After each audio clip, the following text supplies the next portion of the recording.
প্রয়োজনীয় কিছু মাসআলা। যেমন আমাদের সমাজের মধ্যে অনেক কুসংস্কার প্রচলিত আছে,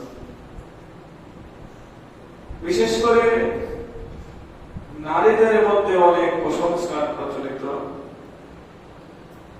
যেমন একটি কুসংস্কার হচ্ছে রাতের বেলা জালো দেওয়া যাবে কিনা। অনেক মহিলা মনে করে রাতের বেলা জালো দেওয়া যাবে না, এটা সঠিক না। প্রয়োজন হলে রাতের বেলাও জালো দেওয়া যাবে। রাতের বেলা জালো দেওয়ার ক্ষেত্রে শরীয়তের কোনো নিষেধাজ্ঞা নেই, শরীয়তের কোনো নিষেধ নেই।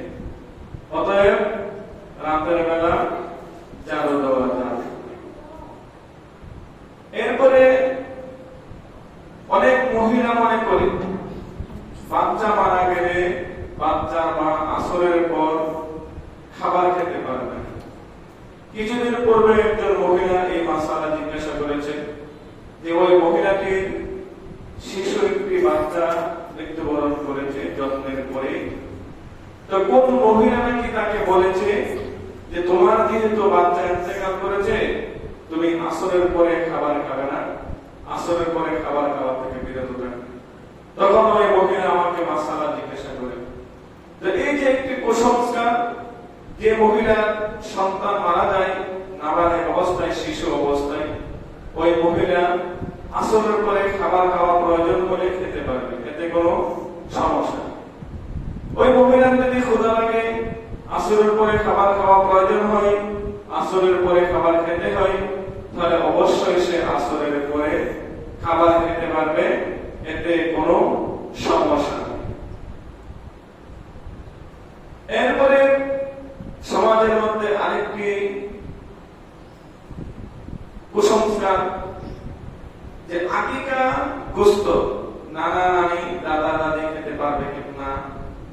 কিছুদিন পূর্বে একটি বাচ্চার আকিকা দেওয়া হয়েছে, তো ওই বাচ্চার দাদা জিজ্ঞেস করতেছে যে হুজুর এই আকিকার গোশত কি বাচ্চার মা খেতে পারবে কিনা। অনেকে কি বলে যে আকিকার গোশত বাচ্চার মা খেতে পারবে না।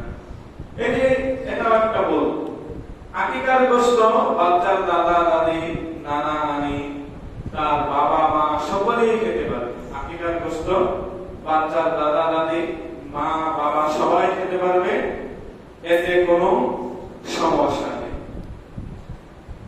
সমাজে আরেকটি কুসংস্কার প্রচলিত, কিছু কিছু মহিলা মনে করে যে ঋতুবর্তী নারী মৃত ব্যক্তির নিকট আসার কথা। অর্থাৎ কোন ঋতুবর্তী মহিলা যদি আপনজন কেউ মৃত্যুবরণ করে তাহলে সে তার আপনজনকে দেখতে পারবে, এতে সমস্যা নেই। তো সমাজের মধ্যে বিভিন্ন ধরনের কুসংস্কার প্রচলিত আছে। এই সমস্ত কুসংস্কার থেকে আমাদেরকে বেরিয়ে আসতে হবে। কিছুদিন পূর্বে এক ব্যক্তি জিজ্ঞাসা করলেন যে হুজুর নতুন বাড়িতে যাওয়ার জন্য বিশেষ কোন চাঁদ আছে কি, অর্থাৎ অমুক চাঁদে যেতে হবে বা অমুক চাঁদে যাওয়া যাবে না, এমন কোন বিষয় আছে কিনা।